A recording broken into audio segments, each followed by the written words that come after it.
Did Christianity abandon the divine covenant the moment Paul and Peter dismissed kashrut? If dietary laws were commanded by God, what gave them the authority to override them? And was this the first step in breaking away from the Torah eternally? Yeah. So Peter is presented to us as a person who's just making mistakes all over the place, just can't get his act together. And he's when after Jesus during the crucifixion event, he's like denying Jesus, and he won't eat with non-Jews and so on. But so when he sees the sheet coming down with unclean animals and told from heaven that you can eat it, Peter says, but these are unclean. It's Paul really, in his own epistles, rather than the book of Acts, that is claiming that these laws are no longer binding and no longer relevant. And when I call laws, I mean ritual laws. In Colossians chapter 2, Paul says, let no one tell you about what you can eat, drink, your festivals, your holidays, your Sabbath, your new moons. He says that all these commandments, these are ritual commandments. So he's not advocating murder and stealing or adultery. But ritual commandments, they're all a shadow. And the essence is Christ. The interesting about a shadow is the one thing you can see, but it actually is nothing. A shadow is nothing. It's just created because there's something blocking light. So he's saying that the law is nothing. So Paul, who created Christian theology, almost all of Christian theology is found in the letters of Paul, not in the Gospels. There are 89 chapters in the Gospels. There is not much theology there. Storytelling about the supposed life, death, and putative resurrection of Jesus. That's all it is. There's not much theology. It's all Paul. Paul really manufactured the theology, the doctrines of the church, and his ideas won, meaning the church adopted them, and his opponents lost, which means his opponents, their views were not adopted. What is very striking also is that in the book of Acts, when there's a council that is gathered, it's very interesting. The book of Acts is very much looking to show that Paul is a good guy and everyone's on the same page, because Paul had a lot of enemies in the church. And we're almost constantly told about Paul's opponents, who are all fellow Christians but have a different Christology, particularly about the law. Paul is accused in the book of Acts of not keeping law and teaching others not to do that. He circumcises Timothy, brings offerings in the book of Acts. By the way, those things are not found in the letters of Paul. In the letters of Paul, you won't find him circumcising anybody.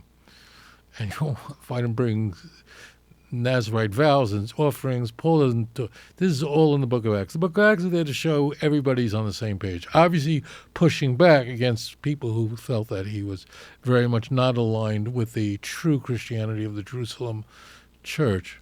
What's very striking is that in Acts 15, the question arises,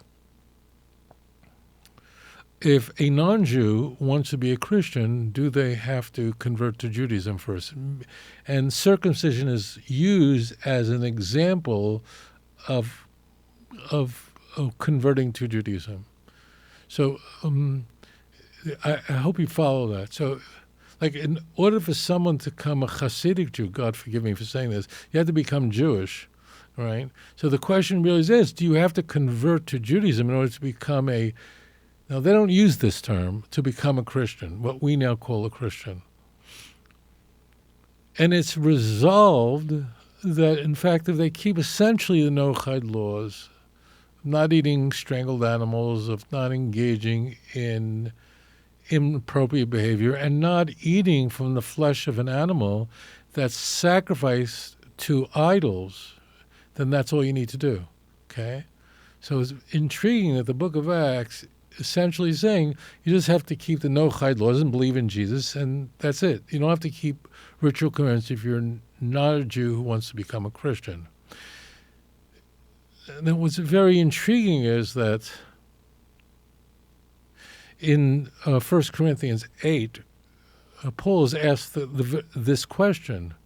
So we see so much tension between Paul's own letters and the book of Acts. Paul is asked the question, can we eat from animals that were offered to the gods, offered to idols? Right? Which is absolutely forbidden to a non-Jew. If you have a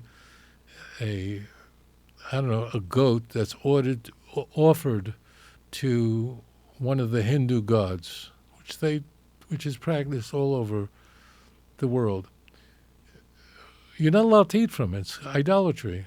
So Paul says, Paul says the opposite. He says you can't eat from it. You know the gods are nothing. They have no value. So what prevents you from eating from it? Which is contravened by Tanakh. It's against what it says in Acts 15. So this is very striking. Paul not only says that Gentiles don't have to keep the commandments, but Jews don't either in Romans chapter 7. I know some people will think that when Paul says what you eat, like Christ at the end of the law told those who believe, who say, well, because non-Jews only have to keep... No, he doesn't say that because you're not Jewish, you don't have to keep ritual laws. He's saying the law has no value and never did. And the only purpose of the law is to show you that you're a sinner, and it is a taskmaster, a schoolmaster, that then gets you to believe in Jesus. That was the whole purpose of the law. The law had no purpose at all. It's just that you would know you're a sinner, and then you would convert to Christianity. It had no intrinsic value to Paul, which is, of course, the longest chapter in the Bible. One of the most exquisite chapters in the Bible is Psalm 119, 176 passages. Use an acrostic just to make sure you remember it. It's a whole chapter just about how much King David loved the Torah. So the ideas that are conveyed by Paul are completely opposed by the Hebrew Bible and are even opposed by the Christian Bible. Anyways, great question.